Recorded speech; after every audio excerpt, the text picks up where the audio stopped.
Hello, bonsoir à toutes et à tous. Nous avons fait notre live un peu plus tôt que d'habitude et nous espérons que cette thématique va vous plaire. On a déjà commencé dans les lives précédents à en parler sur des thématiques en relation avec les bouleversements du retail depuis la Covid-19. Aujourd'hui, on s'intéresse à une thématique très intéressante qui est le social selling. On avait introduit l'aspect digital qui s'est développé avec une grande vitesse et comment les marques, les retailers sont en train de trouver de nouvelles solutions pour mieux vendre et mieux se connecter avec les consommateurs. Et donc, Danielle va nous raconter un tout petit peu des exemples récents sur lesquels elle a travaillé. Mais tout d'abord, on va commencer cette session, cette séance avec l'introduction sur ce concept du social selling. On va définir le concept, on va l'expliquer un tout petit peu, expliquer son importance, comment le retail est en train de changer et de se métamorphoser. Et ensuite, on va vous expliquer des cas de figure très récents afin que ce concept puisse bien être compris. Et voilà, donc comme d'habitude, Daniel va nous rejoindre dans quelques minutes et on va commencer ce live. Je vais essayer d'inviter Danielia tout de suite. Si vous avez des questions, des commentaires, n'hésitez pas, comme d'habitude, à nous écrire et nous allons aussi répondre à toutes vos questions. Tac. Voilà. Donc, la dernière séance sur les tendances retail, sur le développement du retail, a pu démontrer comment les marques se sont retournées vers des nouvelles solutions pour vendre différemment, vendre mieux, faire appel à leurs consommateurs ou peut-être à de nouveaux consommateurs qui pourraient s'intéresser à leur offre. Aujourd'hui, on voit de plus en plus d'engagement social avec les marques, qui est très important et très intéressant. Et chaque marque est en train de suivre une dynamique qui correspond à son identité. Et donc aujourd'hui, on essaye de vous montrer un tout petit peu ces différences de dynamique entre une marque et une autre, dépendamment. Ah, voilà. Bonjour Daniela. J'étais en train, comme d'habitude, de faire la petite introduction avant que tu viennes nous rejoindre. Bonjour Alia. Ça va? Très très bien et toi? Je suis heureuse de te Très. retrouver sur Insta Live. Hélas, ce Covid ne nous sert pas trop. Mais en tout cas, on a pu bénéficier en septembre avec tous les événements. Et on espère que Ah oui, décembre va oui, de être. se voir en vrai. Mais on va voir que pour C'est notre sujet, le Covid nous sert énormément. c'est ça. Je te laisse Est-ce faire que tu une m'entends petite bien? introduction. Oui, oui, je t'entends très bien. Oui, tout à fait. Donc bonsoir tout le monde. Nous sommes ravis que vous soyez là pour notre Insta Live qu'on a décidé donc avec Ralia nous on avait envie de parler du social selling parce qu'on trouvait que c'était un sujet hot du moment et vous allez comprendre pourquoi c'est un sujet hot. Et donc oui, le Covid, c'est pas une situation facile, mais le Covid c'est aussi plein d'opportunités et plein d'ouvertures voilà pour les marques et notamment donc sur les réseaux sociaux et sur le digital. Donc en deux mots très rapidement, si vous n'avez pas suivi notre dernier live que nous avons fait avec Ralia qui était sur les dernières tendances du commerce en 2020, donc la première première chose dont nous avons parlé, c'était la e-life, c'est-à-dire que c'est le côté digital qui est devenu de plus en plus important. Vu qu'on est enfermé chez nous, eh bien, qu'est-ce qu'on fait? Eh bien, on est sur nos ordinateurs et sur nos téléphones portables. Et donc, on achète, on suit des marques, voilà, on se parle comme avec vous maintenant. Et donc, en fait, le Covid a fait qu'on est passé, mais vraiment en quelques mois, de 2020 à 2025 en ce qui concerne la digitalisation. En fait, on a utilisé les outils digitaux de plus en plus. Et donc, c'est un développement vraiment sans précédent qu'il y a eu. Et c'est le Covid qui a un peu obligé cette situation. Ensuite, eh ben, on a eu des possibilités parce que voilà, là, on fait un live, mais beaucoup de marques ont fait des lives. Il y a eu des lives de sport, il y a eu des lives de musique, il y a eu des lives de concerts, il y a eu des lives pour des tutos, pour plein de choses. Et donc, tout ça grâce aux réseaux sociaux. Voilà, il y a eu des lives de yoga, 10 000 personnes ensemble pour faire des séances de méditation. Voilà, et c'est grâce à YouTube, Facebook, Instagram, TikTok, Snapchat et Twitch. Et il y en a, je ne sais pas combien, parce qu'il y a des réseaux sociaux, voilà, qu'on ne soupçonne même pas. Qu'on n'a jamais entendu parler d'ailleurs. Exactement, mais et donc on passe par des applications mobiles et voilà, on se parle. Et donc il y a ce vent de créativité, comme je vous dis, et c'est sans doute là qu'on va voir vraiment l'innovation et il y a des usages qu'on ne connaît, on ne n'imagine même pas encore aujourd'hui qui vont sortir de tout ça. Donc, on parle de social commerce. Donc, dans le mot social, eh ben, il y a les réseaux sociaux. Donc, vous connaissez tous les principaux réseaux sociaux, Facebook, Instagram, Pinterest, Snapchat, TikTok. Et donc, le social commerce, c'est avec des publications qui intègrent soit des fonctions marchandes ou des vidéos, ou en live, ou en différé. Voilà, tout ça, c'est le social selling. Et Daniela, il faudra également noter l'importance du social selling pour les marques développées et les petites marques entrepreneuriales qui ont vu l'importance de ceci. Ouais.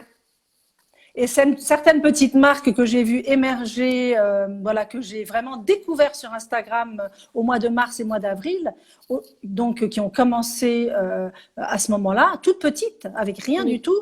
Aujourd'hui, j'en connais certaines, elles sont vendues au bon marché. Donc, c'est une possibilité aussi immense pour des petites marques d'émerger, en fait. Voilà, d'avoir une bonne visibilité. Et de se faire connaître, exactement. Et donc, l'accroissement de cette influence sur les réseaux sociaux va de part avec l'augmentation de l'utilisation des appareils numériques. Plus le consommateur iront chercher des informations relatives aux produits sur les canaux en ligne, plus ils auront recours aux réseaux sociaux. Ça paraît assez logique. Et en fait, les entreprises dans le domaine du commerce doivent non seulement se concentrer sur leurs propres canaux numériques, c'est-à-dire leur page d'accueil du site, leurs applications, mais ils doivent également aller optimiser, chercher des présences, la présence sur les réseaux sociaux, de s'engager finalement avec de leurs consommateurs, voilà, sur les réseaux sociaux. Et ces réseaux sociaux, voilà, au jour d'aujourd'hui, on est quand même, c'est un chiffre énorme, on est quand même 4,54 milliards d'utilisateurs Internet et il y a plus de 3 milliards de personnes à travers le monde qui utilisent des réseaux sociaux. Donc, je ne sais pas si vous voyez la puissance que cela fait. Et donc, ça veut dire que les gens, énormément de gens, il y a 11 nouveaux utilisateurs de réseaux sociaux par seconde. Je vous dis que ça, et avec ça, j'ai tout dit. Et la plupart, 9 sur 10, via des appareils mobiles, comme nous, avec notre téléphone. Notre petit smartphone. Exactement. Et donc, pour moi, c'est un peu comme, je fais la comparaison, ça va vous paraître mais exagéré, mais comme Christophe Colomb, qui est allé chercher des nouveaux territoires pour aller, parce que là, à l'époque, on allait chercher de l'or, on allait chercher des épices, on allait chercher des choses qui étaient de la valeur. Et au jour d'aujourd'hui, ce monde digital, c'est vraiment l'or de demain. C'est vraiment des nouveaux territoires, parce qu'on n'imagine même pas la capacité de duplication et de dialogue et de tout ce que peut engendrer finalement tout ça. Est-ce qu'il faudra souligner, Daniel, là d'ailleurs, l'importance de cette conversation entre le consommateur et la marque qui pourrait paraître un tout petit peu méchante à l'époque parce que plein de marques, surtout les marques de Marque de luxe, luxe. ne voulaient pas utiliser les réseaux sociaux et voulaient toujours avoir un tout petit peu de distance à l'écart du consommateur. Mais tout cela est en train de changer, non? Complètement en train de changer. Alors, les marques de luxe ont mis beaucoup de temps à se mettre donc sur le digital et sur les réseaux sociaux parce qu'en fait, ils pensaient que ce canal allait contre leur canal physique qu'ils avaient d'abord et que c'était contre-productif. Et au début, ils n'ont pas vu finalement tout ce que je suis en train de vous dire, donc cette puissance de, comme dit aussi Ralia, de dialogue que peuvent avoir les consommateurs avec les marques. Aujourd'hui, c'est en train de changer. Il y avait aussi cette idée que les vrais clients, c'était que dans la vraie vie, et les clients Internet, c'était d'autres clients. Ben pourquoi? Un client, c'est un client, après tout. Exact. Et il n'y a aucune différence finalement qu'on est sur Internet ou sur la vie. Et encore plus, c'est-à-dire que le client d'aujourd'hui, il souhaite être reconnu quel que soit le canal. Lui, il est client, qu'il rentre par le digital ou qu'il va dans une boutique. Pour lui, il est un client. Et la marque devrait le reconnaître, quel que soit le canal. Et vous savez qu'il y a encore beaucoup de marques, il y a encore beaucoup de maisons où ce sont deux canaux distincts. Donc, on ne reconnaît pas forcément le client dans son point d'entrée. C'est plus les marques digitales natives où on reconnaît le client grâce à l'adresse email qui est le point d'entrée et donc qu'on soit en physique ou en digital, en fait, on reconnaît le client. Et aussi parce que au début, comme on disait, ce e-business, c'était quelque chose un peu une forme nébuleuse de commerce. Voilà, c'était quoi ces clients virtuels? Voilà, ça disait pas trop aux marques. Bon, tout ça est complètement en train de changer. On est rentré dans cette économie que moi j'appelle C2C, donc consumer to consumer, c'est-à-dire que dans les posts des clients sur les réseaux sociaux et tous les commentaires sont immenses par rapport à ce que peut dire la marque finalement. Et même les clients se parlent entre eux, voilà, à travers tous ces posts. Voilà, et tout ce monde, en fait, c'est le Covid qui fait qu'il gomme cette frontière qu'on a entre le digital et le physique. Mm-hmm. Et donc, cet espace devient aussi un espace de collecte de données qui est très importante aux qui est marques, très importante. qui est qualitative et qui est réelle. C'est Tout en à ce fait. moment que la marque peut reconnaître vraiment l'envie des consommateurs, ce qu'ils attendent, ce qu'ils veulent, ce qu'ils souhaiteraient faire, comment, etc. Et c'est non négligeable aujourd'hui. Il faut vraiment valoriser toutes ces complètement. données. Alors, c'est vrai qu'on en parle beaucoup de cette data, de cette donnée de clients. Je crois que ça aussi, pour l'instant, ça reste un concept encore très vague. Mais bon, on sait qu'il va falloir qu'on étudie parce que ça aussi, c'est énorme. Je veux dire, quand on prend un client, toutes les données qu'on peut avoir, voilà, on sait que quand on est sur Internet, on sait quand on est rentré, à quelle heure on est rentré sur le site, quelle page on a visité, sur quel produit on a cliqué, est-ce qu'on on est arrivé sur le site par Instagram, ou on va du site à l'Instagram ou de l'Instagram au site. Voilà, tout ça, c'est traçable, alors que dans la vraie vie, il y a des marques, bien entendu, qui ont commencé à utiliser ces mêmes, on va dire, ces mêmes critères d'études dans leurs magasins physiques parce qu'ils ont mis des capteurs partout. Vous avez Amazon Go, vous avez Glossier, voilà, des marques qui sont pareilles, des marques digitales, donc qui ont utilisé tout leur savoir-faire digital qu'ils ont mis dans le physique pour pouvoir que, en fait, dans le physique, on connaisse les zones chaudes, les zones froides, comment le client s'est déplacé dans le magasin, est-ce qu'il a mis sa main sur une étagère, voilà. Parce que tout ça, ça permet de savoir qu'est-ce que aime le client, voilà, vers ce quoi il va. Et d'ailleurs, le fameux magasin Amazon à New York, bon, qui n'est pas super en termes d'expérience client, mais qui est juste une très bonne idée parce qu'en fait, dedans, ce sont les clients, en fait, qui choisissent le réassort du magasin parce que ce sont les meilleures ventes Internet qui sont, voilà, dans ce magasin. C'est une nouvelle façon et c'est comment le digital finalement impacte le physique. Mais au jour d'aujourd'hui, je pense qu'il n'y a plus de frontières. Et heureusement, voilà, entre ce physique et ce digital, on parle d'un client quand c'est un client, on parle d'un produit quand c'est un produit, et on parle d'une vente quand c'est une vente. Mhm. Heureusement. Et je pense qu'au jour d'aujourd'hui, Et la Daniel, là, grande je voulais difficulté, dire, oui, oui, pour ajouter un tout oui. petit peu à ce que tu étais en train de dire, donc on est en train de parler d'omnicanalité et de l'importance d'intégrer tous ces canaux et l'importance aussi de connaître que ces canaux doivent être complémentaires afin que le consommateur puisse avoir un parcours très fluide entre l'un et l'autre.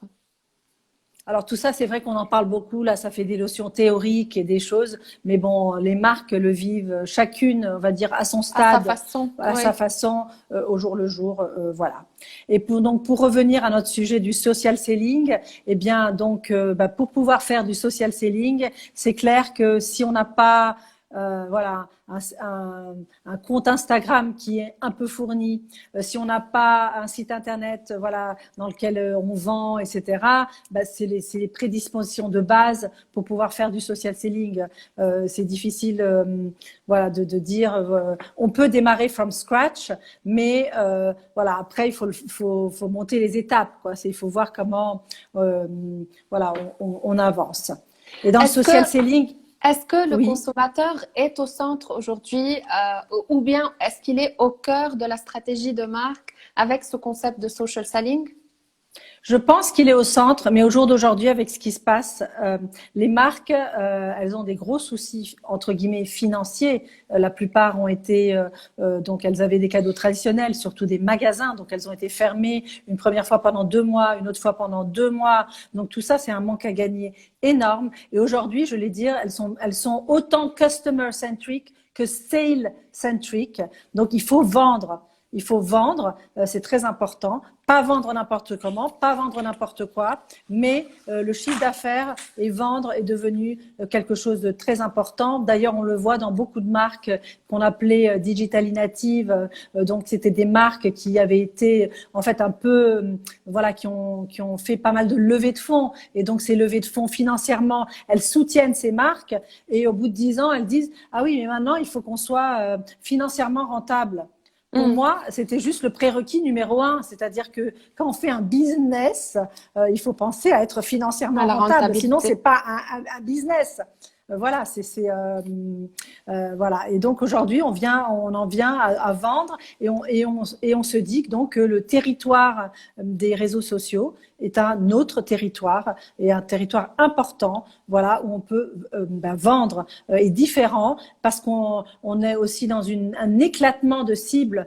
On n'est plus dans des grandes cibles où on dit là, je vais toucher ce lit, je vais toucher cela. Les cibles se sont tellement éclatées que chacun, peut-être que dans le physique, on touchera une certaine cible, sur le site internet, on en touchera une autre, et sur les réseaux sociaux, on touchera finalement une autre cible de consommateurs. Et ça sera l'ensemble de toutes ces cibles qui feront finalement Qui l'ensemble composeront la marque. la marque. Exactement. Mm, mm. Exactement. Daniela, maintenant qu'on a introduit ce concept de social selling, il y a des spécificités sur comment le faire ou bien des démarches bien précises sur comment faire ce social selling.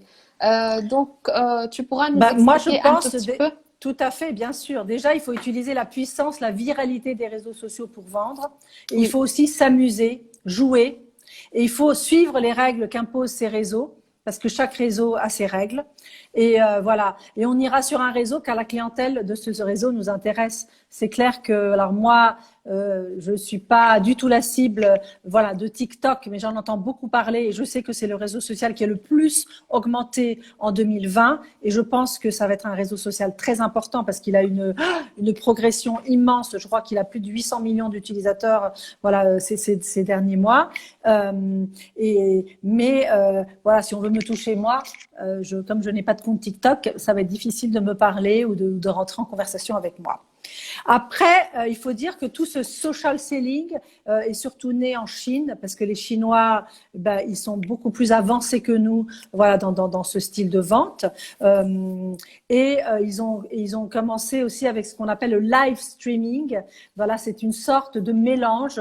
Alors peut-être que pour les plus jeunes, le téléachat, ça leur dit rien, mais bon, c'était à la télévision le matin. Voilà, des gens qui vendaient des produits X ou Y. C'est un peu comme les vendeurs qu'on avait devant les grands magasins autrefois. Oui, Maintenant, ils oui. n'existent plus, mais ils avaient des étals ou dans les marchés, voilà, qui vous faisaient un peu, qui parlaient, qui disaient voilà mon coupe légumes et qui vous racontaient toutes les bénéfices, voilà, du coupe légumes. Et donc le live streaming, c'est un live c'est un streaming en live.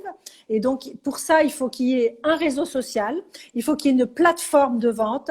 Et en Chine, il faut qu'il y ait un influenceur ou deux influenceurs qui se mettent ensemble parce que c'est eux qui vont, finalement, la puissance de l'influenceur qui va attirer toutes les personnes qui le suivent et qui va faire que ça se vende parce que c'est lui qui va en fait donner le ton. On sait que 80%, plus de 80% des ventes sont influencées à l'heure actuelle.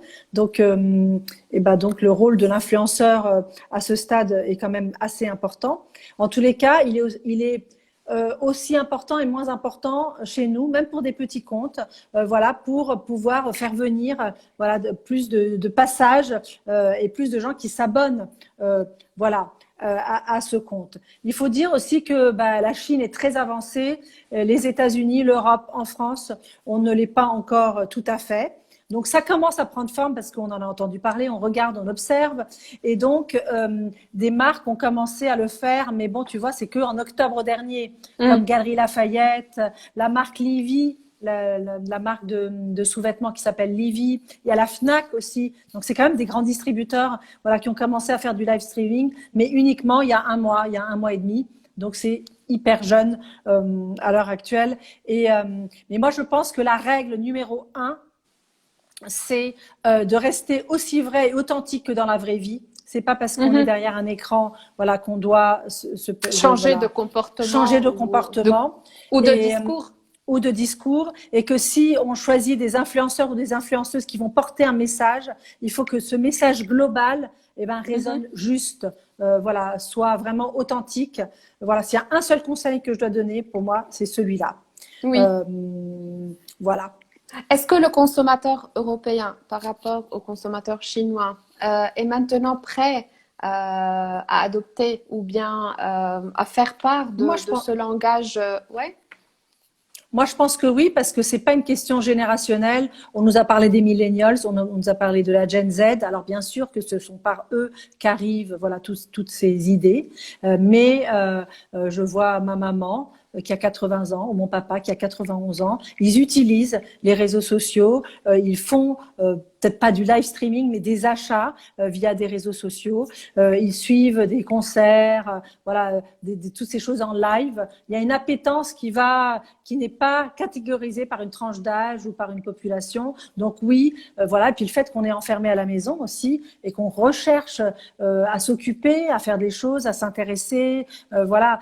Ça fait aussi que on a plus de temps. Alors c'est vrai que j'ai pas parlé, mais on passe de plus en plus de temps sur les outils. On est tous, le minimum, c'est 6 heures par jour. Moi, je vois. Ce qui est énorme. Ce qui est énorme. 6 heures, 7 heures par jour, parce que entre l'ordinateur, les réseaux sociaux, toute l'utilisation finalement numérique est devenue immense. Donc, on peut capter plus facilement les gens quand ils sont présents. Finalement, là, ils sont là.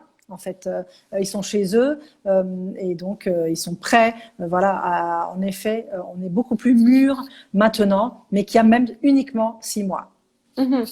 D'accord. Donc, si on répète un tout petit peu, on résume et on essaye de dire oui ou non à chaque fois. Exactement. Voilà. Est-ce que le social selling peut être utilisé par des jeunes marques et des marques matures? Tout à fait.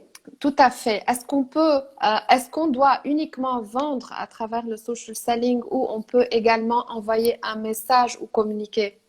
il faut vendre par tous les canaux possibles. En fait, c'est la multiplicité des canaux qui fera que on vendra bien parce que justement, on cherche la vente au jour d'aujourd'hui. Mhm. Donc, eh bien, ça sera le site internet, ça sera le réseau social.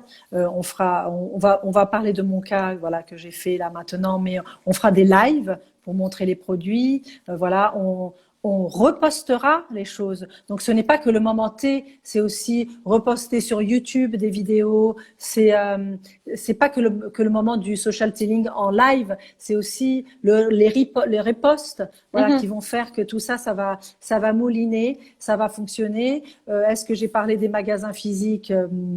Je ne sais plus, mais voilà, il y a aussi le magasin physique. Et puis, c'est un mélange de tout. On fera des lives dans des magasins physiques. On a eu fait des lives dans des magasins physiques. Voilà, tout se mélange. Oui, Et en oui. fait, chaque marque ou chaque retailer, eh ben, va utiliser tous ces outils, parce qu'à la fin, tout ça, c'est des outils, eh ben, au moment T, pour vendre un produit T, au moment où il aura besoin, en fait. Voilà, donc il faut bien préciser parce que j'ai eu ce matin plusieurs questions avec des gens qui m'ont envoyé des messages en disant que le social selling pourrait être la solution pour la vente. Non, ce n'est pas uniquement le social selling qui va changer la donne. Ça va aider, certes, mais il faut toujours accompagner cet outil avec d'autres et bien évidemment, il faut préparer pour pouvoir vendre. Donc, il faut avoir une page, même une Tout page à fait. Il y a une vitrine, un immense. site web, etc. Oui, tout à fait, tout à fait. Et puis, Voilà. il y a des liens du site à Instagram, de Oui, Instagram au site. oui. Voilà, parce que quelquefois, ça sera plus facile de le faire sur un grand écran que sur un petit écran. Et c'est en effet énormément de préparation. Énormément de préparation. Moi, je vois donc pour donc j'ai travaillé donc avec un client là pendant 1 mois et demi donc sur une vente Instagram que nous avons fait, une vente aux enchères solidaire que nous avons fait le week-end dernier. Et donc nous avons travaillé bien 1 mois et demi pour les 3 jours de vente. Mhm. Donc c'est énormément de C'est énorme. préparation parce que ça a été voilà, imaginer les produits qu'on allait vendre, les photographier, les photographier tout seul, mais les photographier en mise en En scène ensemble. parce que Mm. en ensemble parce qu'il faut que le client se rende compte. Ensuite, il faut préparer un catalogue. On a fait un catalogue digital qu'on a mis et sur Instagram et sur le site. Ensuite, on a fait une page dédiée sur le site pour cette vente, Mm. voilà, où les gens, voilà. Ensuite, il y a eu des newsletters, 2 newsletters par semaine pour que les clients viennent s'abonner à cet Instagram qui était dédié à la vente. Donc là aussi, ça fait du travail. Et ensuite, il y a eu des lives Instagram pour montrer les produits, répondre aux questions, dire comment ça se passe, voilà, donner tous les détails et des produits et de la vente, comment les gens les payaient, comment ils allaient être livrés, parce que les gens se posent plein de questions. C'est pas native voilà de le faire de cette façon. Donc et tout ça a abouti finalement à la vente. Mhm. Donc oui, Et c'est là maintenant, quand tu expliques toute cette démarche, je me rends compte de l'importance du contenu qui doit être bien préparé, du script de vente, ah mais complètement, qu'est-ce qu'on doit complètement. dire, comment le dire, etc. Et c'est vrai qu'on parlait tout à l'heure et on disait, oui, il y a un travail énorme, un travail technique, un travail de choix, un travail en plus de tout ça, il y a ce discours très important qui va refléter l'identité de marque et va venir nous aider à vendre mieux ou à rendre les gens vers notre site web. Et en plus, je ne parle même pas des conditions générales de vente. Une vente en digital, c'est pas la même chose qu'une vente en physique. Vous savez que vous avez des délais de rétractation, etc. Et quand vous achetez sur Internet, parce que vous n'avez, en fait, quand vous voyez un produit en magasin, c'est une chose. Vous l'avez touché, vous l'avez vu. Et sur Internet, la plus belle photo du produit peut-être qu'elle reflètera pas exactement le produit tant qu'on l'a pas touché. Donc forcément, le consommateur a plus de temps. Et donc il faut penser à tout ça et préparer tout ça le mieux possible. Et j'ai fait aussi tout un FAQ des milliards de. En fait, je me suis mise à la place de la Situation consommatrice client. qui allait situation client en disant voilà et je n'ai jamais acheté aux enchères, qu'est-ce que je fais, et si je n'aime pas mon tapis, et comment je vais être livré, et en fait se poser toutes les questions en fait du parcours d'achat, parce que ça s'appelle un parcours d'achat de la cliente, du moment où elle entend parler et elle voit le produit jusqu'au moment où elle le reçoit chez elle, voilà, avec la poste, au moment où elle ouvre son colis. Tout ça, ça doit être préparé, écrit, voilà, avec transparence, avec ouverture, voilà, parce que là, c'était une grande première. Mais en effet, il faut penser à tous les détails. Et ça prend du temps, voilà, comme on a dit tout à l'heure. Et Daniela, comment les consommateurs en fait, ont réagi à ce live stream? Hyper bien. On a eu énormément de gens pendant les lives, énormément. On en a fait 2, énormément. Voilà. Et puis après, la vente en question, c'était une vente de tapis. Donc j'ai pas vu le tapis, donc hop, je courais chercher le tapis. On déroulait le tapis. Voilà, on allait avec la caméra pour montrer des détails. On expliquait les couleurs. Voilà, et on nous posait des questions entre temps. Donc voilà, ça s'est très très bien passé. Et c'est amusant parce que en fait, je suis arrivée là. Et c'est tout ce temps d'enfermement de Covid où j'ai en fait observé un compte Instagram qui s'appelle We Give Collab. Ce sont 2 jeunes femmes qui ont monté ce compte Instagram où en fait c'est un compte dédié à des ventes solidaires. Donc elles contactent des grandes marques qui offrent un produit et le produit est vendu aux enchères. Et la marque en fait ensuite reverse 100% des fonds à la cause à laquelle elles ont décidé de donner. Ensuite, il y a quelques années, je suivais une jeune femme qui s'appelle Géraldine From La Butte. Elle a un compte Instagram, maintenant je ne sais même plus parce que je la suis plus, avec des milliards de followers.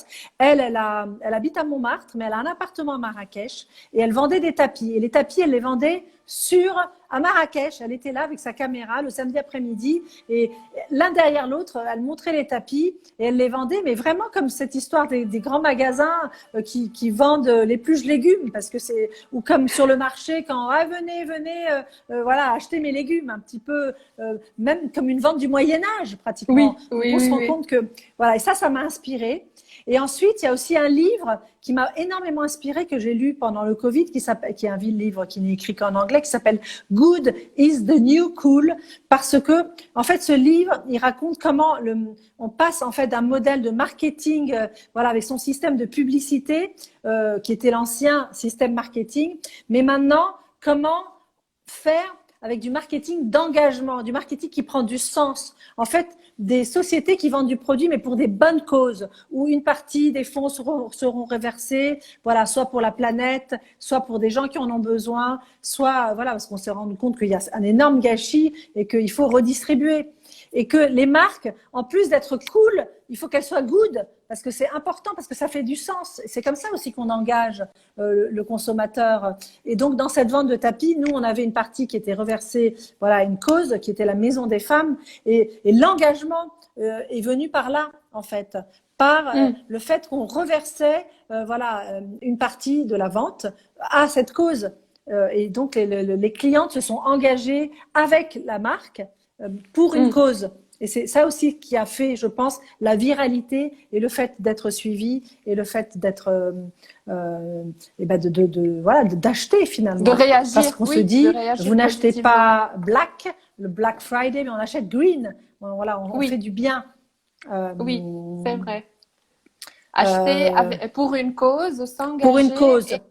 Et c'est pertinent parce que, voilà, c'est pertinent à la personne parce que peut-être qu'elle ceci lui donne une force, elle a contribué, elle aime, elle se projette peut-être, on ne sait jamais, mais c'est très intéressant.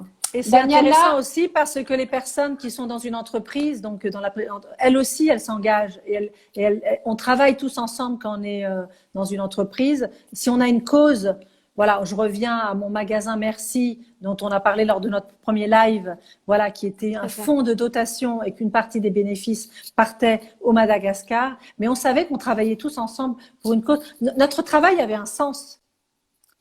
Beaucoup plus que si on va travailler dans un truc lambda ou XY, voilà, qui a pas de, qui nous touche pas en fait, avec nos émotions et voilà. Et donc moi je sens que, en tout cas personnellement, depuis l'année 2012, en fait tout ce que je fais doit avoir un sens. Et, Mm, mm. c'est une suite logique finalement d'une carrière, voilà, d'avoir travaillé dans des entreprises, voilà, qui veulent redonner, voilà, une partie de leurs bénéfices ou qui veulent partager, voilà, ce qu'elles font. C'est très important pour moi. Et en tout cas, ça vient rejoindre un concept très principal en marketing qui veut Est-ce que aujourd'hui tu es dire que là? le... Oui, je t'entends. Super. J'étais en train de dire Est-ce qu'on que a des tout ce que... questions? Daniela, tu m'entends? Allô, allô? Daniela, je pense qu'on a une petite coupure. J'attends 2 petites secondes. Daniela?